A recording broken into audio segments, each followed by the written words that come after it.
बिरसा मुंडा जी, जिनकी आज हम लोग एक जयंती मना रहे हैं और इस जयंती के बहाने और आप और हम सब लोग यहाँ पर इकट्ठा हुए, रूबरू हुए।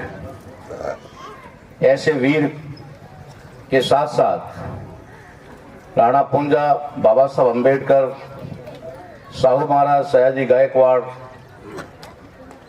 तमाम ऐसे महापुरुष जो इस देश के इंडिजिनियस पीपल यानी कि इस देश का जो मूलवंशी समाज है, जिसे कई शब्दों में नवाजा गया है, कहीं मूल निवासी कहा गया, कहीं आदिवासी कहा गया, कहीं पर बहुजन शब्द प्रयोग किया गया, ऐसे तमाम महापुरुष जो इस समाज में जन्मे हैं, उन सभी को नमन करते हुए और आज हमारे बीच विराजमान हमारे सीनियर गुरु कहें तो भी कोई अतिशयोक्ति नहीं होगी, चंदाराम जी वाघेला साहब, महाराज जी, गफूर साहब, लखताराम जी, बालोतरा से आए हुए दीपाराम जी और पूर्व प्रधान चन्नाराम जी और तमाम युवा और विद्वान, साथ ही साथ बुजुर्गों, माताओं, बहनों और प्यारे बच्चों, आप सभी लोगों को मैं आज इस अवसर पर क्रांति शौर्य आभा, धरती आभा, बिरसा मुंडा की जन्म जयंती की शुभकामनाएं प्रेषित करता हूं। आज का कार्यक्रम एक ऐसे महापुरुष को लेकर के है जो शायद इस धरती पर पैदा हुए और महापुरुषों की श्रेणी में आए। उन सभी महापुरुषों में कहीं अगर अपवाद कोई छूट गया हो तो नहीं, वरना सबसे कम उम्र के महापुरुष हैं जिन्होंने 20 साल की उम्र में क्रांति का आगाज किया और 25 साल में ये स्थिति पैदा की कि आज बैनर के ऊपर भगवान लिखना पड़ रहा है। चलो, भगवान तो लिखने वालों ने लिख दिया, क्योंकि जिसका था उसने चाहा और उसे अपना मानकर लिख दिया। लेकिन सबसे बड़ी बात कि आज इस देश की भारत सरकार इस दिन को जनजातीय गौरव दिवस के रूप में मनाने के लिए विवश और मजबूर है। एक ऐसी शख्सियत जो सबसे कम उम्र में क्या किया होगा, उसने क्या करिश्मा किया होगा। आदमी जीवन भर लगा देता है लेकिन फिर भी उसका कहीं नाम नहीं होता। लेकिन 5 साल में ऐसा क्या कर दिया कि आज पूरी दुनिया में डंका बज रहा है और भारत के अंदर उसे भगवान की उपाधि से संबोधित किया जा रहा है। और कुछ मैं आप लोगों को बातें साफ सुथरी बताना चाहता हूं कि इतिहास वो लोग रचते हैं जो लोग अपना इतिहास जानते हैं। जो अपना इतिहास ही नहीं जानते वो कभी इतिहास बना नहीं सकते। और हमने अभी गफूर साहब ने भी कहा, बहुत सारे लोगों ने दुख व्यक्त किया, ठीक है ना। मैं ज्यादा दुख व्यक्त नहीं करता हूं, मैं काम करने में विश्वास करता हूं, इसलिए मैं दुख कम व्यक्त करता हूं। हमने दुख व्यक्त किया कि आज हमारे समाज की ये दशा क्यों, और गफूर साहब ने भी अपने समाज को शामिल कर दिया। इसका मतलब मानते तो हैं कि हमारा समाज पीछे है, स्वीकार करते हैं हम लोग। कहीं न कहीं हम लोग ऐसा कुछ नहीं कर पाए जो हमारे लिए गौरवशाली होना चाहिए था, या इन महापुरुषों की तरह होना चाहिए जो इन्होंने किया, जिसकी वजह से आज हम लोग इतिहास के पन्नों से गायब हो गए। और मुझे तो साहब एक आदमी ने ये तक कह दिया, बहुत समझदार सूझवान आदमी था, कि ताराराम जी अगर यही हाल रहा तो जैसे अभी डायनासोर के बारे में पढ़ाया जा रहा है ना, कि डायनासोर होते थे कहीं ऐसा ना हो 25-50 साल बाद में ये पढ़ाया जाए कि भील ऐसे होते थे। ये बड़ी दुखद बात है। लेकिन क्या इस दुखद बात को स्वीकार करके दुखी होकर के बैठ जाए? नहीं, चैलेंज करना होगा, हमें चुनौती को स्वीकार करना होगा, जो चुनौती वो हमें दे रहे हैं। मैं आपको इतिहास की बात बता रहा हूं। इतिहास लिखने वाला लिखता है, पढ़ने वाला पढ़ता है, और इतिहास बनाने वाला इतिहास बनाता है। 3 चीजें हैं इसमें। मैं ढूंढ ही रहा था, मैं सरपंच साहब किधर गए? आ गए, वेलकम, स्वागत है आपका। मैं बताना ये चाह रहा हूं, सबसे पहले उसी चीज से शुरुआत ही कर देता हूं जो नक्ताराम जी ने छेड़ी थी, और मैं भी काफी समय से परेशान हूं इस बात को लेकर। मैंने कहा भाई कोई रीना जी तक इतना मैसेज भेज दो कि शायद राणा पूंजा को भील, बाड़मेर, जैसलमेर या पश्चिमी राजस्थान में तो कहा होगा, तो सबसे पहले ताराराम नहीं कहा होगा, लिखने वालों ने लिखा होगा। ये बात तो आप सब स्वीकार करते हैं, क्योंकि बिरसा मुंडा को जब मैं पहली बार 2001 में यहाँ लेके आया था बाड़मेर में, भामसेब के इतिहास की वजह से, तो मुझे बहुत सारे लोगों ने कहा था अरे ये क्या है, ये कोई हमारा नहीं है। चंद्रराम साहब सही कह रहा हूं ना, माफ करना अगर कहीं गलती है।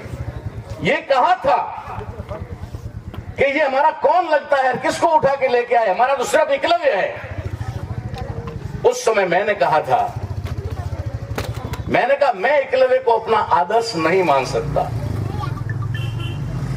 पहला कारण कि वो एक काल्पनिक पात्र है, वो इस धरती पर पैदा हुआ ऐसा कहीं पर भी नहीं है। वो एक काल्पनिक कहानी है, रामायण या गीता या महाभारत जो बने हुए ग्रंथ है उनका पार्ट है। वो कोई व्यक्तित्व, पर्सनैलिटी नहीं है, इतिहास उसका नहीं है, इसलिए नहीं मान सकता। और फिर भी मान लो कि उन ग्रंथ में भी अगर उसका कहीं अच्छा जिक्र हो, जिससे मेरे समाज की मूंछ ऊपर होती हो, सीना चौड़ा होता हो और हमारा फक्र थोड़ा ऊंचा होता हो, तब तो मान लो। बिरसा मुंडा को जेल में मारा गया, ये कहानी यहां तक है। किसने मारा, क्यों मारा, क्या था, ये लंबी कहानी है और शॉर्ट बताने की कोशिश भी करूंगा। लेकिन बिरसा मुंडा ने जेल के अंदर मौत को स्वीकार किया, लेकिन समझौता या गुलामी को स्वीकार नहीं किया, सरेंडर नहीं किया। तो वो आदर्श पुरुष कैसे हो सकता है जिसने अपने हाथ से अंगूठा काट करके दे दिया? आज से 24-25 साल पहले की बात बता रहा हूं, आज नहीं बोल रहा हूं कोई नया। उस समय कहा था एकलव्य मेरा आदर्श नहीं हो सकता, मेरा आदर्श बिरसा है। मैं बिरसा की तरह जीना चाहता हूं, मरना भी बिरसा की तरह ही चाहता हूं। इसलिए मैं ये भी कहना चाह रहा था कि रीना जी को एक मैसेज कर दो कि भाई एक नोटिस ताराराम को भेज दे। बेचारे हरीश जी ने क्या बिगाड़ा है, क्या उसने, राजकुमार जी कल के बच्चे हैं, ठीक है ना, उनको भी इतना नहीं कह सकते, वो तो सुना उसने कह दिया होगा। और अभी आपके सामने सबूत दे दिए हैं बहुत सारे लोगों के भी। तो अगर देना है तो नोटिस हमें दो, क्योंकि जिनको तुमने नोटिस भेजा है वो माफी तो मांग सकते हैं, लेकिन वो जवाब नहीं दे सकते। जवाब हम देंगे, जवाब हम देंगे। और जवाब दिया भी है हमारे एक वीरशूरवीर ने, दिया भी जैसलमेर से दिया भी है, थोड़ा सा वीडियो बना करके। और मैं समझता हूं कि उसने सही इतिहास को खंगाला, अच्छा अध्ययन है उसका, किशन राज जी का। अब बात यह आती है कि कभी महाराणा प्रताप के ऊपर मामला उठता है और ताराराम महना के ऊपर मुकदमा दर्ज होता है बिशनगढ़ में, और 3 साल पूरे हो गए। अगस्त में, सितंबर, अक्टूबर, नवंबर और दिसंबर आने वाला है, 3 साल और 4 महीने हो गए, चालान पेश नहीं हुआ है। मैं जालोर एसपी के पास गया और जालोर एसपी से मैंने कहा भाई चालान पेश क्यों नहीं कर रहे हो? जालोर एसपी के मामला क्या है? मैं कहा मामला बिशनगढ़ थाने वालों ने पूछो। उन्होंने पूछा, स्टाफ को बुलाया, बातचीत की, तो साहब इनका कोई बयान था, महाराणा प्रताप भील थे उसके ऊपर, और उसके ऊपर मुकदमा दर्ज है। मैंने कहा चालान पेश करो भाई। एसपी जालोर ने मुझे क्या कहा कि मेरी 30-32 साल की नौकरी में कोई पहला व्यक्ति आया है मेरे पास में जो ये कह रहा है कि मेरा चालान पेश करो। चालान रुकवाने के लिए बहुत आते हैं, सिफारिशें करवाते हैं, फोन करवाते हैं, सब करते हैं, लेकिन पहला व्यक्ति आया है जो ये कह रहा है कि चालान पेश करो। मैंने कहा भाई आपका काम था मुकदमा दर्ज करना, चालान पेश करना, आप कोर्ट तक पहुंचा दो। अब कोर्ट में जिरे होगी, बहस होगी, वहां पर हम लोग सबूत देंगे, क्या होगा क्या नहीं होगा, हारेंगे जीतेंगे तो कोर्ट में ना, पुलिस में थोड़ी लड़ेंगे। आप मुकदमा दर्ज करने के बाद रोक कर क्यों बैठे हो? एसपी ने जब एसपी ऑफिस को, स्टाफ को बुला करके सब पूछा भाई क्या वजह है, क्यों नहीं हो पा रहा है, बोला साहब जयपुर से अभी तक स्वीकृति नहीं आई। ताराराम महना के उस केस के लिए जयपुर से स्वीकृति आनी बाकी है। आप समझ सकते हैं इस चीज को, मैं उस पर आऊंगा क्योंकि मुद्दा ऐसा छिड़ गया है। अब चैलेंज वो हमें सारे सरनेम मिलते हैं, सोलंकी, वाघेला, भाटी, परमार वो मिलते हैं ना, सब में मिलते हैं, हर जाति में है, कुमार में है, लोहार में है, नाई में है, दर्जी में है, सुनार में है, जोगी में है, सबके अंदर है ये जातियां। ये जो गोत्र की बात हम कर रहे हैं, अब बात ये आती है कि लड़ाई छिड़ी तो क्यों छिड़ी और छेड़ी तो किसने छेड़ी। हम तो सभी अपने अपने महापुरुष सबके हैं। महापुरुष किसी जाति में जन्म ले लेते हैं क्योंकि भारत में जाति व्यवस्था का प्रचलन है, इसलिए कोई भी इंसान पैदा होता, रविदास जी चमार में पैदा हो गए, कबीर झूला में पैदा हो गए, जाम्बोजी पंत बनाया तो विष्णु ही हो गए, वरना वही जाट समाज हम कह सकते हैं, उसी में किसान वर्ग में थे। दसनाथ जी हुए, धन्ना जाट हुए, पीपा दर्जी हुए, पीपा जी नाई में पैदा हुए, सैन जी नाई में पैदा हुए, पीपा जी दर्जी में पैदा हुए, तो हुए क्योंकि व्यवस्था थी, जाति व्यवस्था। लेकिन क्या पीपा जी ने नाइयों के लिए काम किया? क्या सैन जी पीपा जी दर्जियों के लिए, सैन जी नाइयों के लिए काम किया? उन्होंने संपूर्ण जगत के लिए काम किया, उन्होंने पूरे भारतवर्ष के लिए जो व्यवस्था थी उसके खिलाफ काम किया, लेकिन उनके आखिर में ठप्पा लग गया, वो उस जाति से थे। तो शायद इन महापुरुषों का भी, आज मैं ये बात कहने वाला भी था लेकिन समय का अभाव था, वहां से हमको यहाँ आना था, तो अब मैंने कहा यहीं जाके कह दूंगा। आज ये स्थिति पैदा हो रही है कि जब हम, ऐसी बात नहीं है कोई किसी कौम में महापुरुष नहीं हुआ, महापुरुष हर कौम में हुए, ऐसा कोई नहीं है जिसने शहादत ना दी, शहादत सभी जातियों ने दी। सभी जातीय व्यवस्था है तो उसमें जातियों का उल्लेख आएगा ही आएगा। लेकिन एक बात जो मैंने अध्ययन की, उसमें भले एक ही हो, एक ही संख्या में ज्यादा हो, लेकिन आदिवासियों की, भीलों की ही शहादत ज्यादा की, बाकी सबकी है।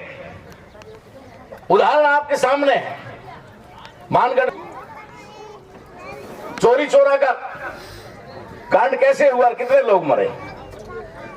यहां तो चंद्रशेखर को, भगत सिंह को, कुछ गिने चुने 2-4 चेहरों को हम लोग पढ़ करके संतुष्ट हो जाते हैं। कितनी शहादत है। इस शहादत का सबसे बड़ा कारण है कि आज अगर भारत में पड़ोसी किसी भी देश से युद्ध छिड़ जाए तो क्या हम जाएंगे लड़ने? हम नहीं जाएंगे ना। कौन जाएगा? सेना जाएगी, सेना जाएगी। सेना में भी सिस्टम है कि पहले बॉर्डर सिक्योरिटी फोर्स जो बीएसएफ है वो जाएगी, उसके बाद में आर्मी जाएगी, फिर लास्ट में एयर जो वायुसेना है वो जाएगी। सिस्टम है, लेकिन जाएगी सेना ना। तो मुझे ऐसा लगता है कि जिन जातियों या वर्ग के अंदर ज्यादा शहादत हुई है, ज्यादा इस देश की सुरक्षा की जिम्मेदारी होती है, होती है। ये कहीं भी जाइए, हर आदमी जो उस चीज से लगाव रखता है वो उसे बचाने की कोशिश करता है। अब बात आती है इसी मामले को लेकर, यहां खत्म करते हैं इसको, कि भील या राजपूत। पहली बात तो इतिहास में जाकर के हम देखें तो भील कोई कास्ट नहीं, पर्टिकुलर कास्ट भील नहीं। ठीक वैसे ही राजपूत भी कोई कास्ट नहीं है। मान लेना, नहीं तो आप गहराई में जाना कितना भी जा सकते हैं, पता कोई भी कहीं भी बुलाएगा ना, मैं उसका जवाब देने को तैयार हूं। ये जाति नहीं है साहब। जैसे भील है ना, ये जाति नहीं है। नाई जाति है क्योंकि बाल काटना नाई का काम है।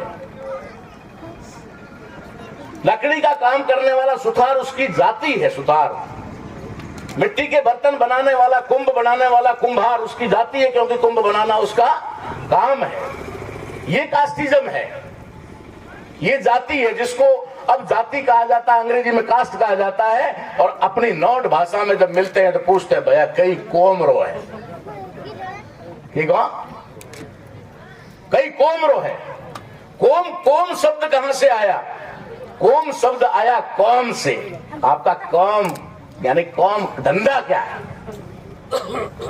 धंधे से पहचान बनी, कौम के पीछे पहचान बनी, आपके काम के पीछे पहचान बनी, इसलिए वो कौम हुआ। तो ये जो जातियां हैं जिसकी बात कर रहे हैं, भील मूल वंश है, एक वंश है भील वंश है। आप पढ़ सकते हैं इतिहास में कहीं भी जाकर के। और राजपूत एक आइडेंटिफाई है जो ये अभी दी गई है, ज्यादा समय नहीं हुआ उसको तथाकथित आजादी से कुछ समय पहले दी गई है। अब गोत्रों के मामले मिलते हैं, आखिर में मामला जब जरूरत पड़ेगी तो मिला भी देंगे, कोई फर्क नहीं पड़ेगा। लेकिन जो अलगाववाद हमारे बीच में पैदा हुआ और जो दूरी पैदा हुई वो इतिहास के लेखन की वजह से हुई। इतिहास का लेखन यानी जिसके हाथ में कलम थी उसने लिखा। राजपूतों के यानी क्षत्रियों के हाथ में तो तलवार थी, कलम तो न ठाकुर साहब के पास थी, न राजा साहब के पास थी, किसी के पास नहीं थी, तलवार थी। जो लिख दिया, आज वही लोग इतिहास को झूठा साबित करके हमें आपस में लड़ाने का काम कर। मुझसे कौन होता है उससे मैं कभी परवाह करता ही नहीं हूं, क्योंकि मैं बिरसा मुंडा की लाइफ जी रहा हूं। तो मुझे तो मालूम है कभी नहीं मरना है, कहीं इनके जेल में डालना है, डाल दो, क्या फर्क पड़ने वाला। तो समझना हमें है, थोड़ा दिमाग लगा करके कि हम आपस में क्यों लड़ रहे हैं। अरे वो भील थे या राजपूत थे, कोई भी थे, लेकिन आपस में तो भाईचारा था ना। एक दूसरे के लिए जान तो दी ना। महाराणा प्रताप के लिए राणा कुंजा ने जान देने के लिए तैयार हुए कि नहीं हुए? यही चीज समझ लो। वो नहीं लड़े थे उस समय, वो भाईचारे से जी रहे थे, एक दूसरे की हेल्प और मदद कर रहे थे। और हम अपने नाक के लिए आपस में लड़कर मर कटने को तैयार हैं। पहली बात। दूसरी, ये विद्वानों के लिए कह देता हूं कि लीगल नोटिस में कुछ नहीं होता। कोई भी वकील अपनी लेटर हेड पे लीगल नोटिस भेज सकता है, उसका सिर्फ जवाब देना होता है। कोर्ट में मुकदमा दर्ज करने के लिए उसके पास में भी पुख्ता एविडेंस होने चाहिए, तब जाकर के वो कर सकता है, ऐसे नहीं कर सकता। एक तरह से ये लीगल नोटिस, क्योंकि हमने काम किया ना, हमें पता है, हमने कई लीगल नोटिस झेले हैं और कईयों को लीगल नोटिस भेजे भी है। लीगल नोटिस का मतलब ही होता है किसी को डराना। थोड़ा सा डरा दो तो कोई भी आदमी विवाद में नहीं पड़ेगा, विवाद में पड़ना नहीं चाहेगा। इसलिए कोई भी आकर के सामने से कहेगा साला अपनी पूरी राजनीति धूमिल हो जाएगी। इसलिए क्या करना, थोड़ा सा कह दो भाई अगर किसी की भावना को आहत पहुंची हो तो मैं माफी चाहता हूं। लेकिन जिनके पास सबूत होते हैं ना, वो डॉक्टर राम जी खड़े होकर कहते हैं आहत होती है तो होती है, कितनों की होती है, हमें कोई फर्क नहीं पड़ता। सच बोलने से अगर किसी की भावनाएं आहत होती है तो हम तो भावनाएं आहत पैदा करने के लिए ही पैदा हुए। अब रही बात कि हम लोग तीन पहचान में जिंदा हैं, एक जाति यानी कौम, दूसरी गोत्र और तीसरा नुख, जिसका डॉक्टर राम जी कह चौहान हूं, मैं भी चौहान हूं, ठीक है, और ये मेरे ससुराल वाले और हैं। हाँ, नाड़े जानो है। ये है ना, ये नुक है, इसको हम लोग क्या बोलते हैं, नौबाडा में थोड़ा नुक की है, नख, नक की है, नखरो मतलब ये जड़ मूल। आदमी बड़ा है लकड़ों में, उल्टे हम ये दो तो नक को बड़े है बढ़ रहा है, जड़ है। तो ये हमारी पहचान है, हमें जोड़ा है, क्योंकि शिक्षा के दरवाजे हमारे लिए अंग्रेजों ने खोले। बात बिरसा मुंडा की आती है, बिरसा मुंडा ने अंग्रेजों से लड़ाई लड़ी। मैं कह रहा हूं 1% भी अंग्रेजों से बिरसा मुंडा लड़ाई नहीं लड़ी। ये लाइव, जिसको भी आ जाए डिबेट के लिए आ जाए, अंग्रेजों से उनकी लड़ाई थी ही नहीं। किसी भी तरह से नहीं थी। उन्होंने स्पष्ट लिखा है अपने इतिहास के अंदर कि मेरी लड़ाई जो है दिक्कुओं से है। दिक्कू शब्द इस्तेमाल किया। दिक्कू साहूकार और महाजन यानी जो ऊंची जाति के जो लोग थे जो शोषण करते थे उनसे थी, उन लोगों से लड़ाई थी उनकी। और उन्हीं लोगों ने बिरसा मुंडा को आगे कर दिया और अंग्रेजों के आदिवासियों के बीच में जितने कांड हुए, चाहे मानगढ़ हुआ, चाहे वो चोरा चोरी कांड हुआ, चाहे वो ये कह सकते हैं कि वाव दड़वाव का हुआ, ऐसे सैकड़ों जो आज तक दफन पड़े हैं, खुले नहीं है। कुछ खुले हैं अंग्रेजों के आने के, अंग्रेजों ने खोल दिए, बाकी खोले नहीं, क्योंकि अंग्रेज किसी को मारता भी था ना तो वो भी हिस्ट्री में लिखता था। और ये हम 2.5 महीने हमारी टीम भेज करके हरिभाऊ नरके के माध्यम से वहां से एविडेंस जुटाए। जो सच्चाइयां छुपाई गई है वो सब हमने लंदन से निकाली है, इसलिए बात कर रहे हैं, ऐसे हम बात नहीं करते हम लोग। तो ये बिरसा मुंडा की जो लड़ाई थी वो उनसे थी। और बिरसा मुंडा को अभी जानकारी का कई बार अभाव होता है। एक साथी ने तो अभी जालौर में बोल दिया था कि बिरसा मुंडा खाल उधेड़ी गई, नहीं होता पता या